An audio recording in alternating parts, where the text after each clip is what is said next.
Welcome back, Matt Steinmetz, Darryl, the Guru Johnson. And let's go right out to the Bud Light guest line. All guests appearing now.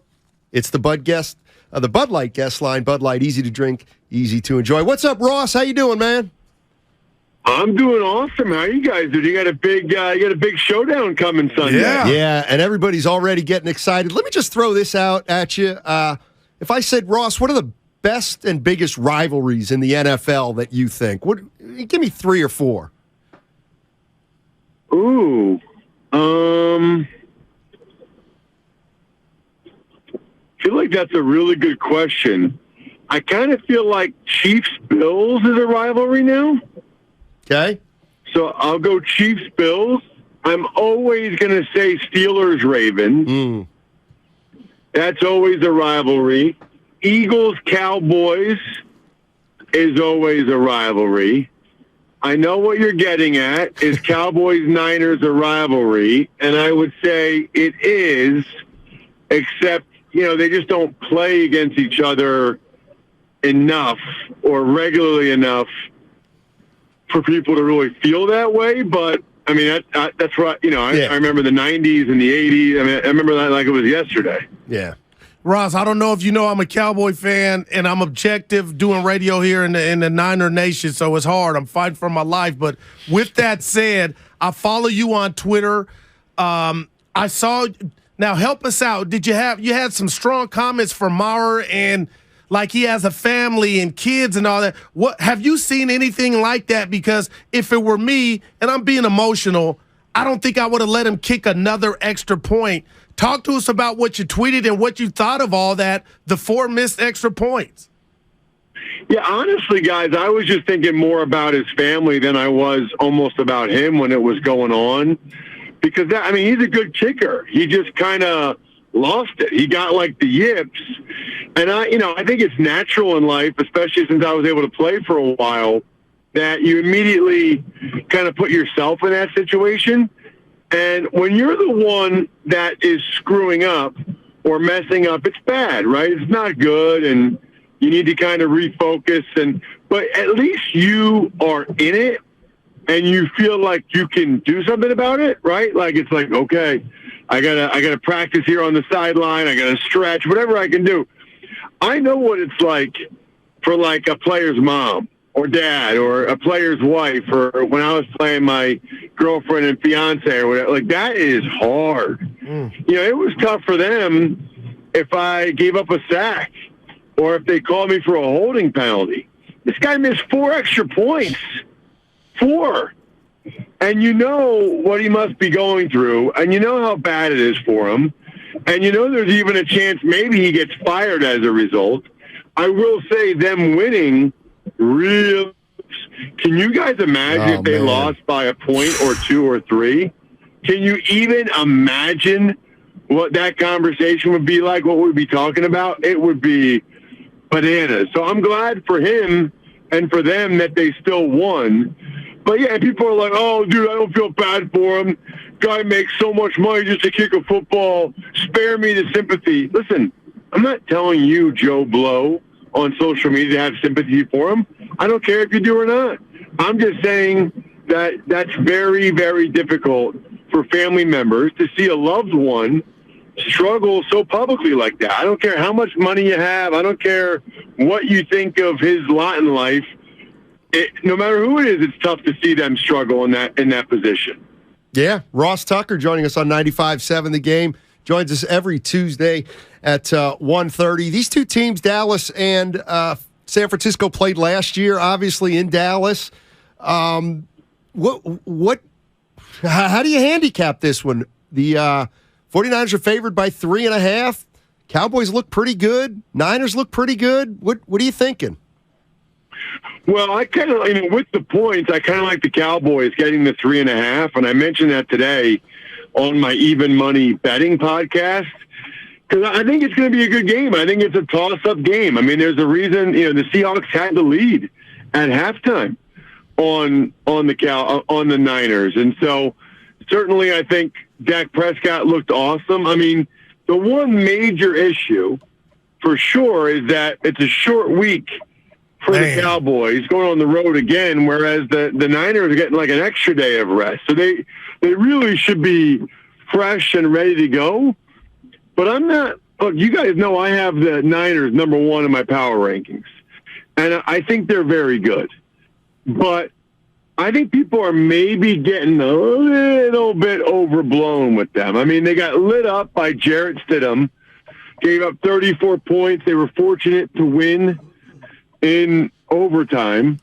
Then, we've also seen situations where the Seahawks had the lead, and Geno Smith was doing some good things about him. And I think the Cowboys are a significantly better team than I think the Seahawks are. So I think it's going to be an awesome game. I really do. I think it's like 27-24, something like that. Could go either way.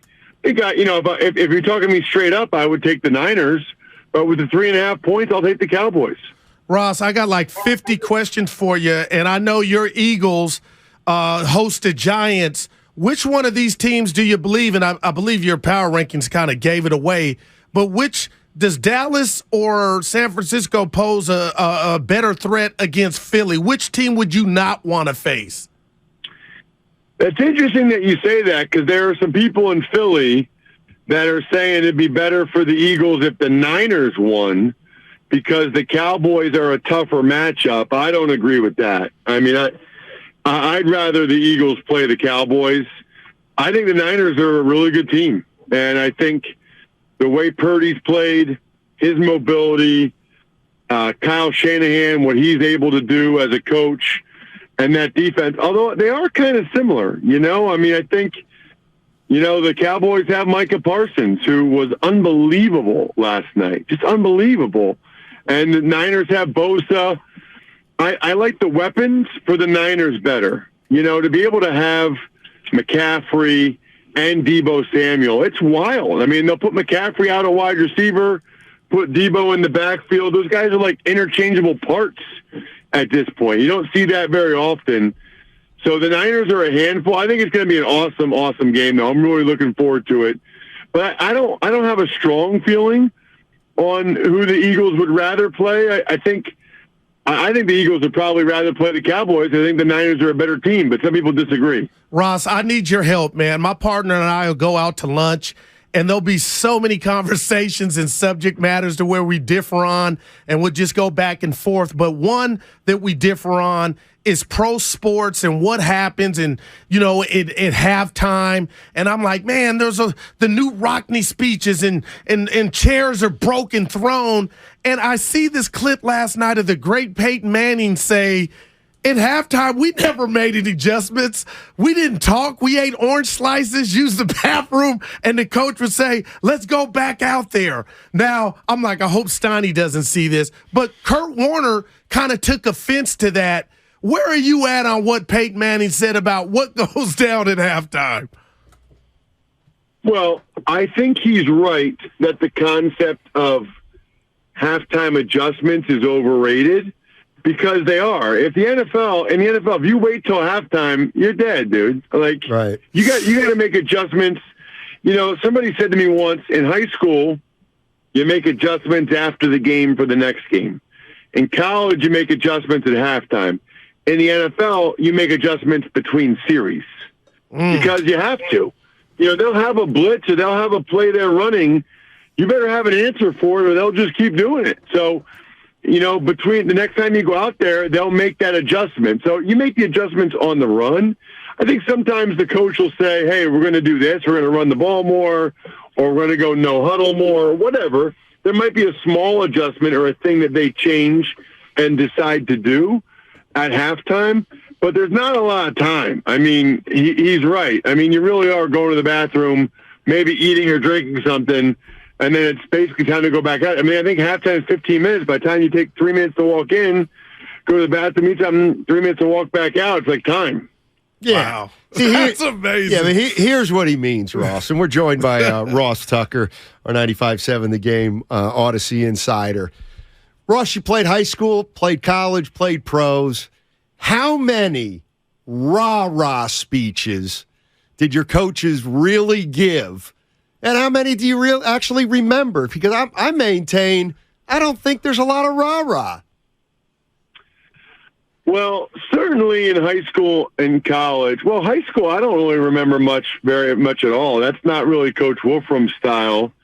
In college, our coach tried, but that really wasn't his strength.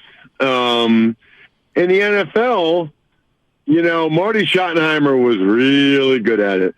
And Marty Schottenheimer could get the hair on the back of your neck to stand up. Yeah. But that was about it. I mean, I had other coaches like, Gibbs or Belichick. I mean, big-time coaches that, not really. It was just like, hey, focus, men, take care of what you need to take care of, do your job. It wasn't like, it was not some great speech. Ross, disappointed, Goo? No.